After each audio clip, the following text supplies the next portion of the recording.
Welcome, fellow adventurers. In this video, I will explain how the attitude component works for merchants in Baldur's Gate 3. So, let's get straight into it. When you talk to a merchant in Baldur's Gate 3, you can see the merchant's attitude at the bottom right of the screen. This normally starts in a neutral orange area with a value of 0 and increases into yellow from 25 until 70, where it turns green.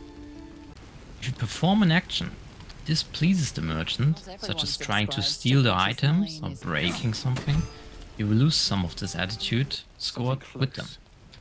This attitude is also character dependent.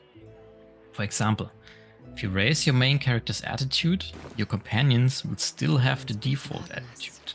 A character that opens the trade sets the attitude value for all characters during a trade, and it has no effect on whether you change characters within the trade using the option at the bottom left. In addition, the prices of the merchant are also influenced by the respective character's Persuasion charisma ability. Let us do an example. A character with a neutral Persuasion, meaning +0, visits a merchant with an attitude of 0, and he wants to buy a ring mail armor. Now, the initial price will depend on your difficulty setting.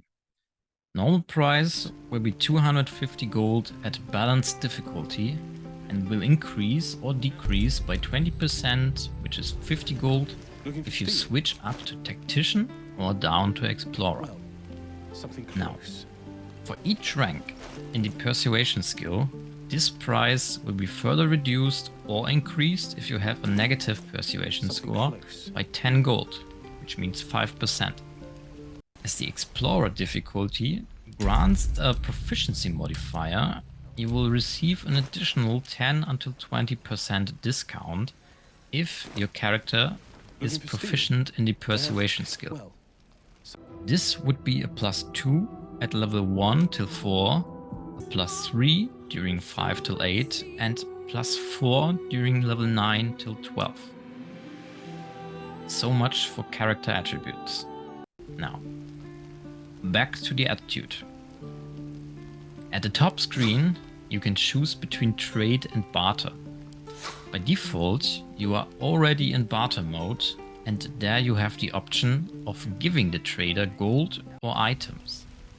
For every 6 worth of gold, you can increase your attitude with the merchant by +1, and each point of attitude grants you a discount of 0.25%. If you gift 600 gold value to the merchant, you will reach the maximum attitude of 100 and receive a bonus of 25% on sales and purchases. This is especially helpful when dealing with merchants that you will meet again during the game. For example, this could apply to the tiefling blacksmith dammon in the Druid Grove of the first chapter. Therefore, he can be a particularly good investment if you want a long-term trader for your game. Also, merchants will have their gold reset to trade again after you take a long rest if you ever want it. If you have any further comments on trading and exchanging, feel free to write them in the comments. Otherwise, I think that's it for the topic of traders and attitude. Have fun trading and see you next time.